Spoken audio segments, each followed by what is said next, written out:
Bonjour à tous et bienvenue dans cette nouvelle vidéo. Alors on est parti pour la review de The Last of Us 2 que j'ai fini jeudi, que j'ai commencé lundi. Voilà, donc à peu près 3 jours pleins pour pouvoir finir le jeu. En mode difficile, voilà. Donc il y a le mode Survivor aussi, mais en fait voilà, je vais pas le faire et je vais vous expliquer pourquoi après. Donc on est parti. Ce que je vais faire, c'est qu'on va aller à New Game Plus. On va peut-être plutôt choisir, on va faire le prologue là, voilà, tranquillement. De toute façon, il n'y a pas grand-chose à faire. Bien, donc on va déjà commencer par les trucs où on va pas épiloguer là-dessus. On va commencer par la technique. Le jeu est vraiment très beau. Là, je pense que la PlayStation 4 est quasiment à son max. Bon, Red Dead 2, je pense, est au-dessus. Mais bon, Red Dead 2, c'est un petit peu à part. Là, je pense vraiment que le jeu est au max de la capacité, de ce que peut donner la PlayStation 4. Et d'ailleurs, la PlayStation 4 nous le fait entendre par son fameux soufflement absolument hallucinant dans certaines phases où on a l'impression d'être à côté d'un Boeing 747. Voilà. Donc voilà, donc le début du jeu, on est avec Joël. Donc au niveau de la technique, il n'y a rien à dire, hein. Regardez quand même, il y a un gap énorme entre le premier épisode, même remasterisé, et, et cet épisode-là, l'herbe, etc., elles sont vraiment très très bien faits. Je me rappelle dans le 1 qu'il y avait quand même genre des buissons qui ressemblaient vraiment à rien, genre c'était quasiment en 2D avec voilà, des vieux effets de vent, etc. Donc là, on peut dire que c'est du très très lourd. Il n'y a rien à dire à ce niveau-là. Regardez le vent qui bouge, les herbes et tout. Donc c'est vraiment du très très beau. La gestion de la lumière est vraiment très bien faite aussi. Les mouvements des personnages aussi, les chevaux, enfin voilà. Donc au niveau de la technique, il n'y a pas grand chose à redire là-dessus. On peut juste dire que, bon voilà, des fois il n'y a pas forcément d'interaction avec les objets. Il y a certaines voitures, on ne peut pas casser les vitres par exemple. Voilà, les objets n'ont pas beaucoup de physique en général dans tous les niveaux que vous allez faire, dans tous les environnements que vous allez faire. Mais regardez, l'eau est quand même beaucoup mieux faite que dans le 1 aussi. Je trouve que l'eau est vraiment superbement bien faite. Donc voilà, au niveau de la technique, il n'y a rien à dire. Il y a des petits trucs qui ne vont pas forcément, mais dans l'ensemble, c'est du très très bon. Ensuite, au niveau du gameplay, bien, le gameplay, on reprend à peu près le gameplay du 1, sauf que certaines touches ont été changées et on a rajouté quelques petits trucs en plus. C'est-à-dire que maintenant, on peut ramper. On peut ramper par terre, voilà, se mettre complètement à plat. On peut aussi changer d'arme à la volée en appuyant sur R1 aussi. Donc ça c'est vraiment pas mal. En fait tous les boutons, si vous regardez bien, je vais regarder dans les options, contrôle, tous les boutons, tout est utilisé. Tout est utilisé, vraiment tout est utilisé, c'est hallucinant. Même le pad tactile est utilisé tant d'un point de vue physique que d'un point de vue tactile. C'est-à-dire que quand vous appuyez, vous pouvez donc évidemment avoir votre sac à dos. Mais si vous effleurez le pad, eh bien ça vous permet par exemple de jouer de la guitare quand vous avez des phases de guitare. Donc ça, le pad est vraiment utilisé aussi. Alors c'est pas révolutionnaire. Il y a toujours aussi le shake pour, voyez, pour pouvoir remettre des piles. Vous avez voilà, vous avez tout est utilisé, le bouton R3, le bouton L3, voilà. Donc ça, à ce niveau-là, au niveau du gameplay, la manette est utilisée dans tous les sens et plutôt bien. C'est-à-dire que tout est assez logique. C'est pas forcément une galère de trouver les boutons, sauf évidemment si vous avez fait le 1 juste avant le 2 et que du coup vous avez gardé certaines habitudes sur certains boutons qui risquent de vous perturber un petit peu, mais globalement voilà, le gameplay est très très bon. Voilà, il n'y a rien à dire. Ça se manie au doigt et à l'œil. Donc là on est dans le camp de Jackson, un camp gigantesque et que malheureusement nous n'allons pas pouvoir visiter, ou alors vraiment très peu. on va pouvoir en voir à peine, je pense, 10%. Je ne sais même pas si on va pouvoir en voir 10% en fait. Ça c'est dommage. Voilà, c'est dommage d'avoir fait un camp aussi grand, un camp aussi important. Parce que c'est là où réside Ellie, c'est là où réside Tommy, c'est là où réside Joel, c'est là où réside Maria, c'est là où réside Dina. Tous ces personnages-là, donc Tommy évidemment le frère, Maria le mari de Tommy, Dina, on va dire la petite amie d'Ellie.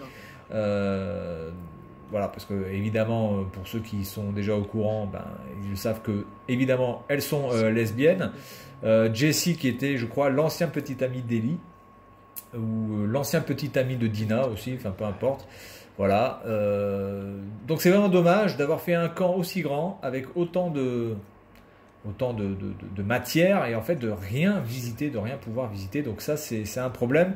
Ensuite quand on va aller à Seattle c'est un peu moins le problème parce que là on a une zone un peu plus on va dire semi-ouverte, on peut quand même visiter pas mal de choses avec une carte interactive qui fait penser un petit peu à Silent Hill dans son système. Donc ça c'est assez sympa mais encore une fois c'est trop limité. C'est-à-dire qu'on veut nous donner un monde ouvert, mais voilà, il y a des fois sur des petites choses où on pourrait grimper, on ne peut pas grimper parce que le jeu a décidé qu'on ne pouvait pas grimper. Et pour moi, ça, voilà, ça c'est pas normal. Soit on peut grimper partout physiquement où là on est capable de grimper, même si on me dit que ça sert à rien, peu importe, on peut grimper. Soit on fait pas une zone comme ça, quoi. Voilà. Donc voilà, donc la technique et le gameplay à ce niveau-là, il n'y a rien à dire. L'OST c'est pareil. Bonne OST, alors c'est pas une OST hallucinante, hein, mais c'est une très bonne OST qui se laisse écouter, qui nous laisse, voilà, on se laisse transporter par la musique, il n'y a aucun problème. Alors là où on va arriver peut-être au problème majeur, et pour la plupart des gens, et comme moi d'ailleurs, c'est le scénario. Alors le scénario, moi je suis d'accord avec la majorité dans le sens où je ne m'attendais pas à un scénario comme celui-ci. Alors évidemment, hein, je vous le dis, il y a du spoil hein, dans ce que je vais dire, il va y avoir du spoil, donc pour les gens qui ne veulent pas couper la vidéo. Mais en effet, je ne m'attendais pas à ça. Donc on va aller direct dans le brut. Bon, Joel va mourir évidemment dans la première heure de jeu, quasiment dans la première heure de jeu, Joel va mourir. Et donc là déjà ça met un coup parce qu'on se dit, ben, du coup on va pas pouvoir jouer Joel.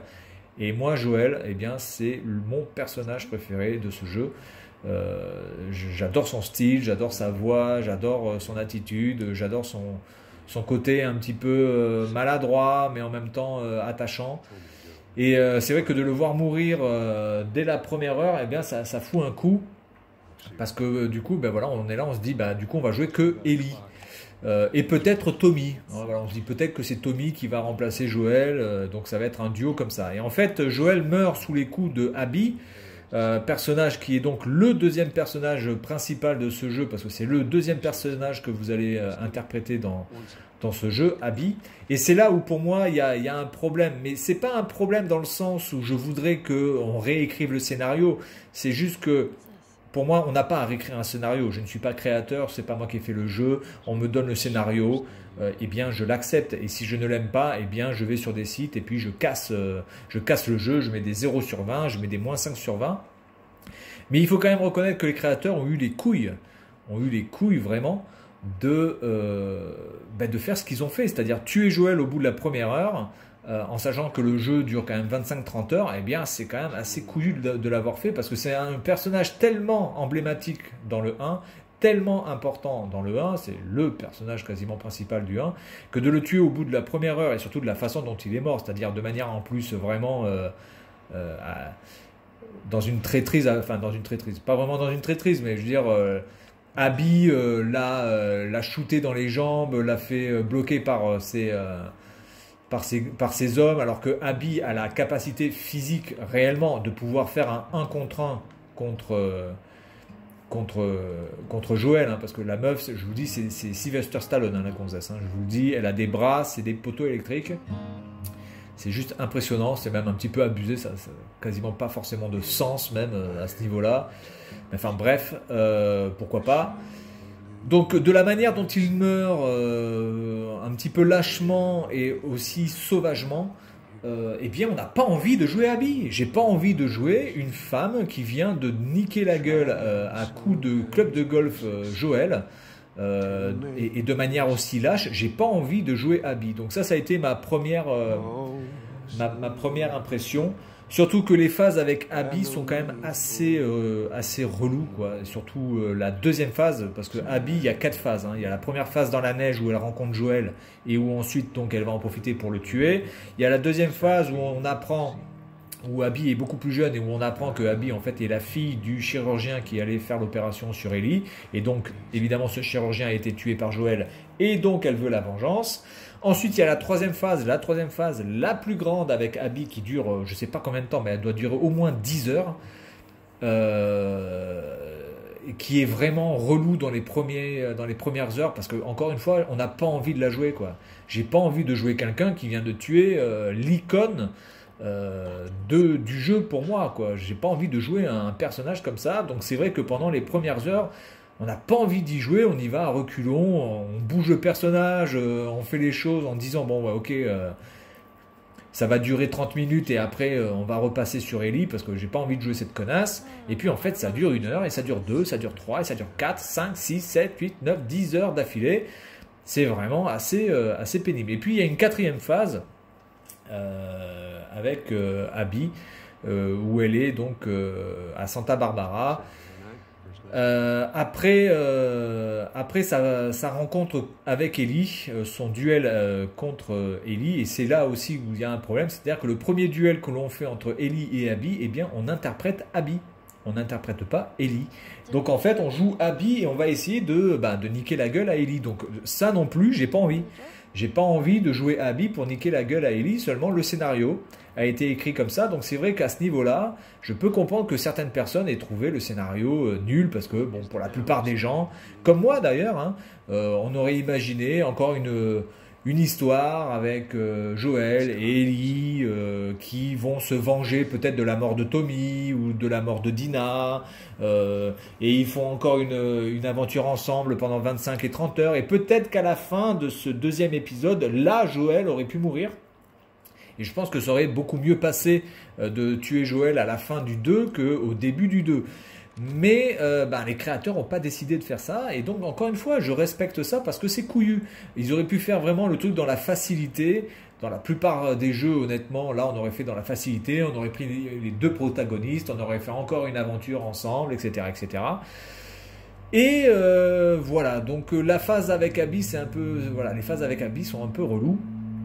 Je pense qu'il aurait été quand même un peu plus sage de faire 50% de temps avec Ellie, 25% de temps avec Tommy et 25% de temps avec Abby, parce que je pense que Tommy, ça aurait été très très intéressant avec Tommy de pouvoir le jouer aussi, puisqu'apparemment lui c'est un sacré sniper. Apparemment il a une arme, à un moment donné Abby doit l'affronter. Et apparemment, il a un sniper qui est quand même assez impressionnant. Et ça aurait été intéressant de pouvoir jouer Tommy au moins 2-3 heures. Et malheureusement, eh bien, on ne peut pas le jouer. Enfin, si on peut jouer un petit peu, dans un moment, on peut le jouer un petit peu parce qu'il va entraîner Abby à tirer avec les lunettes, voilà, avec un fusil sniper. Mais c'est vraiment très peu, quoi. Ça dure même pas 20 minutes, quoi. Enfin, c'est ridicule. On aurait préféré quand même jouer un petit peu plus Tommy.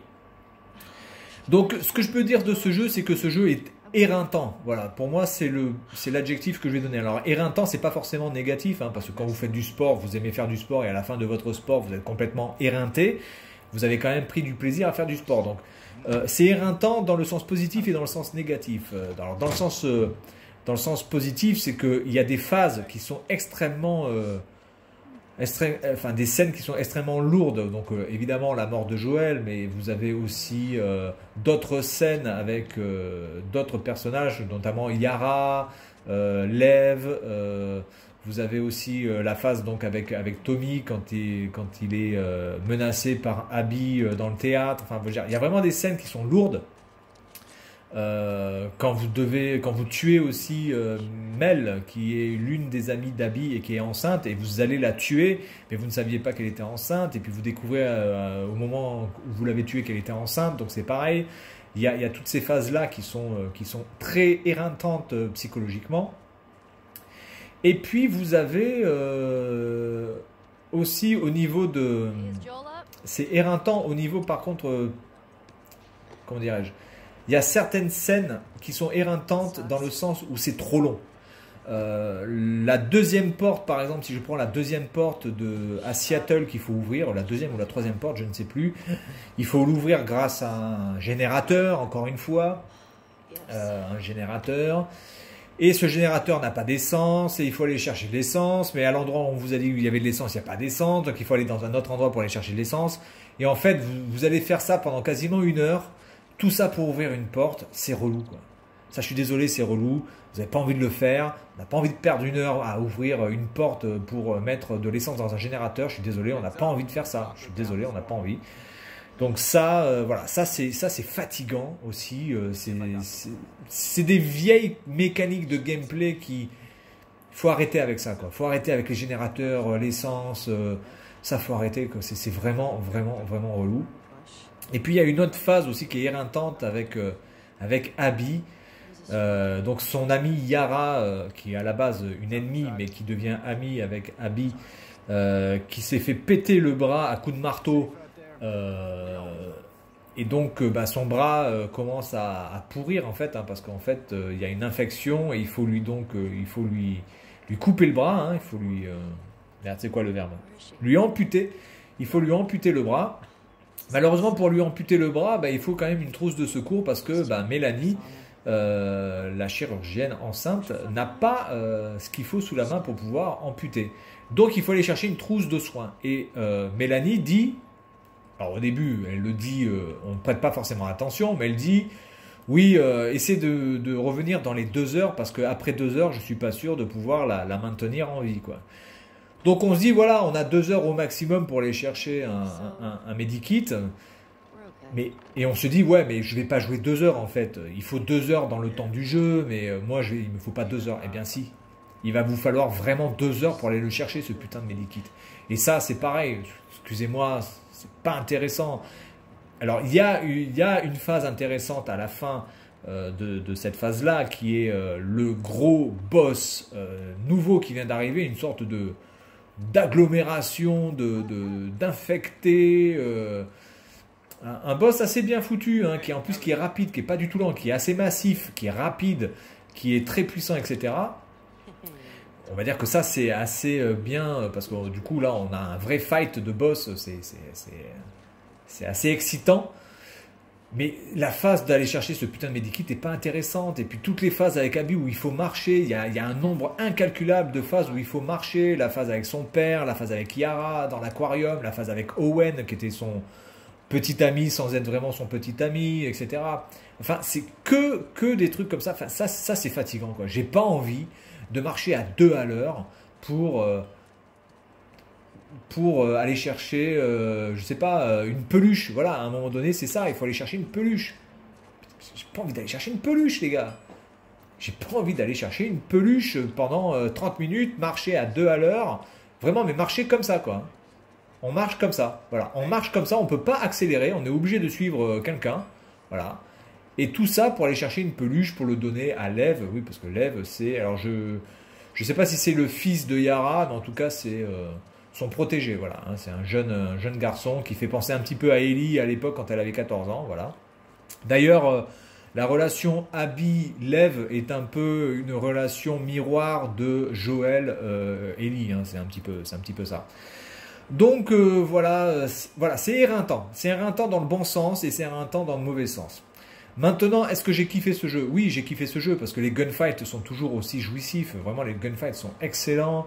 Il y a plusieurs façons d'appréhender les groupes, alors soit les groupes d'infectés, soit les groupes ennemis. D'ailleurs, les infectés ne sont maintenant quasiment qu'au second plan, quasiment par rapport aux ennemis, parce que vous avez tellement d'ennemis à abattre humains, hein, donc c'est-à-dire non infectés, que c'est juste hallucinant de voir autant d'ennemis. Donc c'est vrai que les infectés passent un petit peu au second plan, même si vous allez évidemment en buter pas mal. Mais je trouve que voilà, les infectés du coup sont un peu mis de côté dans ce jeu. Et c'est dommage parce que c'est quand même c'est un petit peu la sève quand même de ce jeu. Hein. Voilà, donc les phases avec Ellie, par contre, moi je les ai toutes kiffées. La phase à Seattle, la phase à Santa Barbara, la phase dans la ville après, enfin, après avoir ouvert les portes, etc. Je trouve que Ellie, c'est toujours un plaisir immense de la jouer. La seule phase que j'ai pas aimée, c'est quand on doit être dans la maison avec sa petite amie et son bébé, oui, puisque Dina est enceinte de Jessie, hein, Jessie qui nous attend là-bas d'ailleurs, hein, Jessie qui va mourir, hein, je vous le dis. Voilà. Donc évidemment, ce couple de lesbiennes ben, s'occupe d'un enfant au milieu d'un no man's land dans une grande maison. Et bon, toute cette phase-là, j'ai pas vraiment aimé, quoi, parce que bon, il faut aller rentrer des brebis ou des chèvres, il faut mettre de la musique, enfin, c'est que des trucs franchement inintéressants aussi au possible. Donc voilà, donc là c'est Jessie hein, qui est là, fidèle compagnon. J'ai pensé au départ qu'il aurait pu peut-être passer dans le camp ennemi, mais en fait non, hein, il est fidèle jusqu'au bout. Voilà, donc cette phase-là avec Jessie, j'ai pas trop aimé, même si cette phase est quand même très importante parce que Tommy va revenir, passer entre guillemets le coucou à Ellie, et pour lui dire que ils ont retrouvé Abby. Alors au début, Ellie et Dina refusent hein, d'y aller parce qu'évidemment elles ont maintenant leur vie, il y a le bébé, il y a la maison, ils sont au calme, etc., etc. Ils ont été quand même assez choqués de ce qui s'est passé dans le premier fight entre Abby et Ellie, donc ils n'ont pas envie de recommencer ça, mais malheureusement Ellie ne cesse de faire des cauchemars à cause de la mort de Joel, peut-être parce qu'elle pensait pouvoir le sauver, parce qu'elle est arrivée trop tard, parce qu'elle pense peut-être que c'est de sa faute, donc elle a vraiment beaucoup de mal à vivre normalement, et donc elle va quand même partir pour aller chercher Abby à Santa Barbara. Voilà, et donc le deuxième fight de Abby et Ellie, et bien cette fois-ci on va interpréter Ellie. Et on va donc se fight contre Abby, et puis ce fight-là ne va pas aller jusqu'à la mort d'Abby, et puis parce qu'elle va avoir un flash d'un Joel. Ellie va avoir le flash d'un Joel apaisé, assis sur sa chaise en train de jouer de la guitare, et donc là je pense qu'à ce moment-là, elle sait que elle a fait son travail. Elle n'a pas besoin de tuer Abby parce qu'elle voit Joel de manière apaisée, alors que depuis qu'il est mort, à chaque fois qu'elle voit Joel, c'est que de la torture, c'est que du sang, c'est que Joel en train d'agoniser. Donc voilà, bon, ça c'est plutôt bien tourné, mais c'est vrai que toute la phase avant que Tommy arrive, franchement c'est relou, quoi. On n'a pas envie de le faire. Donc oui, j'ai aimé ce jeu, mais je reste quand même, pour moi je reste sur le 1. Voilà, je pense que le 1 est bien au-dessus du 2. C'est pas forcément par rapport au scénario, mais je pense que, alors ça peut jouer évidemment, hein, ça peut jouer, ça je suis d'accord, ça peut jouer au niveau du scénario, je suis tout à fait d'accord, parce que je m'attendais à autre chose, mais le scénario je l'accepte, hein. Voilà, j'accepte le scénario, c'est pas le scénario que je voulais, mais je l'accepte, mais c'est plutôt par rapport aux mécaniques de jeu, et là je vais finir là-dessus. Les mécaniques de jeu sont trop vieilles. C'est plus possible de faire des loots comme ça, quoi. C'est plus possible de faire des loots comme ça, des loots tous les 2 mètres, à ouvrir des tiroirs. Quasiment la moitié en mode difficile sont vides. Quasiment la moitié des tiroirs en mode difficile sont vides. Et vous les ouvrez, et vous les ouvrez. Alors là, il n'y a pas de tiroir, je ne peux pas vous le montrer, mais vous ouvrez des tiroirs, c'est vide. Vous ouvrez des tiroirs, c'est vide. Vous passez votre temps à faire à gauche, à droite. Est-ce qu'il y a un tiroir? Est-ce qu'il y a des étagères? C'est plus possible ça. Ça, ce sont des vieilles mécaniques. C'est la même chose que pour les, par exemple les courtes échelles, les caisses à pousser pour pouvoir passer au-dessus. On devrait être beaucoup plus libre. On devrait pouvoir bénéficier d'un grappin, de quelque chose qui nous permette de pouvoir monter tout seul, de ne pas aller chercher une poubelle pour pouvoir monter dessus. Ça c'est terminé. Je veux dire, faut arrêter avec ça. Ça, ce sont des vieilles mécaniques qui ne peuvent plus être mises en place maintenant dans les nouvelles générations. On doit passer à autre chose. Je pense qu'on pourrait passer sur des trucs un peu plus... c'est-à-dire qu'on devrait pouvoir gagner des balles ou des items de la manière dont on tue les ennemis. C'est-à-dire si vous faites un one-shot headshot, voilà, headshot direct, eh bien l'ennemi va vous lâcher plus de choses que si vous mettez 3 balles dans le ventre. Vous voyez ce que je veux dire?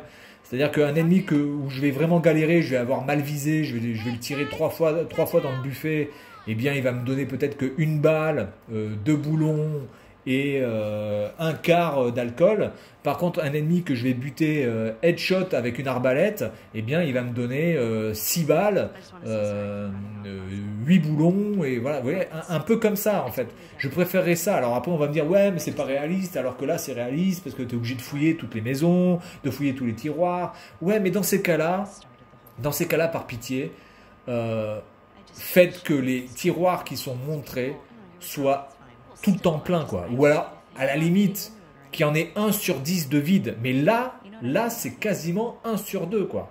1 sur 2 de vide. Je suis désolé, j'ai pas envie de passer du temps à ouvrir des tiroirs vides. C'est relou. Ce n'est pas fun. C'est absolument pas fun. On perd du temps. On pourrait prendre le temps pour faire autre chose dans le jeu. Donc voilà, c'est le seul truc que je peux vraiment critiquer dans ce jeu, pour moi personnellement, ce sont les mécaniques qui sont un petit peu désuètes. Voilà. Après le scénario, ouais, en effet le scénario, eh bien je suis pas fan, mais je ne suis pas créateur, d'accord? Voilà, je suis pas créateur de jeux vidéo, je suis simple consommateur et je peux évidemment gueuler et dire que le scénario est à chier, je peux critiquer, je peux envoyer un mail à Naughty Dog en leur disant vous êtes des quiches, votre scénario c'est de la merde, vous êtes des branques, vous savez rien faire de votre vie.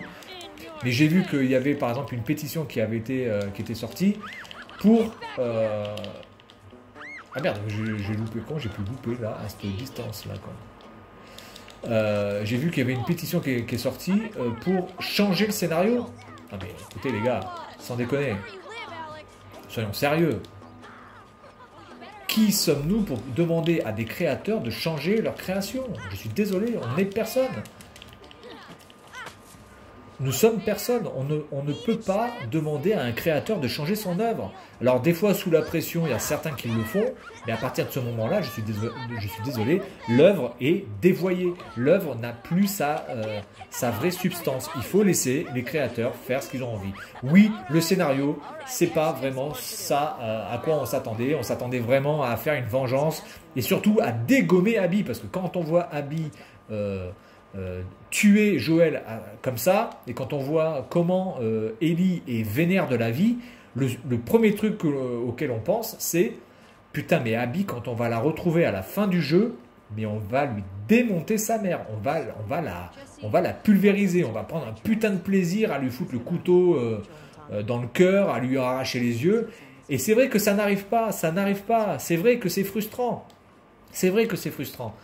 mais c'est la décision des créateurs. Voilà, ils ont décidé de suivre cette voie-là. Moi, je n'aurais pas fait ça, j'aurais peut-être fait dans la facilité.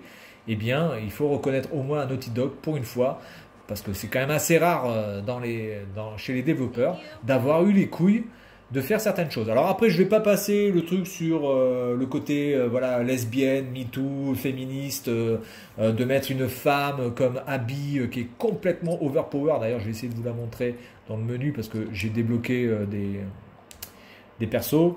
On peut voir les persos un petit peu en détail. Mais vraiment, Abby, elle est trop, c'est trop overpower, Abby, quoi. Ça n'a aucun sens, hein, je vous le dis. Hein.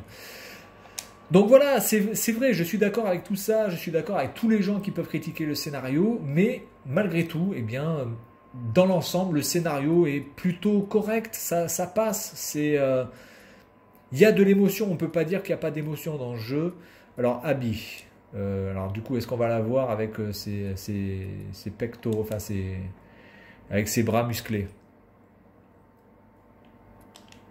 Alors on peut pas c'est dommage parce qu'on peut pas la faire, si on peut la faire tourner. Alors là on a l'impression que c'est pas super gros, hein, parce que je sais pas d'ailleurs pourquoi, mais je peux vous dire vraiment dans le jeu elle a des bras, mais des bras absolument hallucinants. D'ailleurs elle a quasiment pas de seins, c'est que des pectoraux quoi. Elle est toute plate et d'ailleurs vous allez vous le verrez très vite qu'elle est plate en fait, hein, parce qu'il y a une scène un petit peu olé, n'est-ce pas? Voilà. Mais voilà. dans l'ensemble, j'ai aimé ce jeu, j'ai aimé le faire, c'est clair et net. Mais pour moi, voilà, regardez-moi ces bras quand même. Regardez-moi ces bras de fou. Alors après, elle est bien faite, hein, vous voyez, elle est plate, hein, comme je vous disais. Parce que je pense qu'elle a pris un petit peu trop de créatine, hein, voilà. Mais bon, elle est bien faite. Et bizarrement, on s'y attache. On s'y attache un minimum à Abby parce que voilà, elle protège Lev et elle protège Lev comme Joël protégeait Ellie. Donc on s'y attache quand même un petit peu, mais je vous cache pas que j'aurais bien voulu la flinguer quand même. Ah, je vous cache pas que j'aurais bien voulu la flinguer quand même. Mais ouais, je pense que c'est bien dosé. Je pense que c'est bien dosé. On arrive à s'y attacher à cette fille. On y arrive.